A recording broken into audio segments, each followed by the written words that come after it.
So you've described fawning as the trauma response that often gets praised. Can you break down what fawning actually is and also why it kind of flies under the radar in a lot of conversations around trauma responses? We've long talked about fight, flight, or freeze, and they appear just as they sound, right? And so for a lot of us, particularly childhood trauma survivors, relational trauma survivors, the fight response probably made things worse, right? So that's actually not keeping you safe. The flight response, where are we going to run, right? Where are most of us going to go? It's not really an option, particularly if you're a child and living with your caregivers.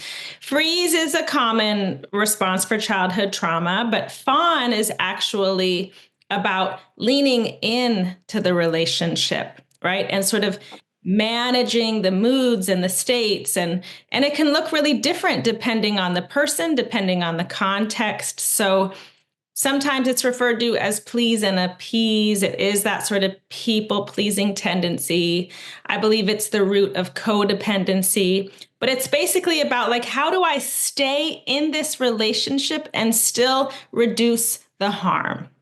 And because we are staying in the relationship, I think it's been missed as a trauma response. It looks like we are, in fact, choosing to stay. And what I love about the lens and language of fawning as a trauma response is that it puts these behaviors back in the body, back in the context of a threat response, right? We're not these sort of goody two shoes, like people with no self-worth who don't care about ourselves and just need to raise our self-esteem. I think, in fact, the genius of fawning as an adaptation to survive the environment that you're in as unscathed as possible means we actually love ourselves a whole heck of a lot. So I think it's been missed for this reason, that we stay in relationship, but I think it's also just been talked about in a way that wasn't trauma informed, right? We've just used this other language for so long that didn't ever really resonate with me as a survivor, particularly because these words are so stigmatized and pathologized. And there's just this idea that, like,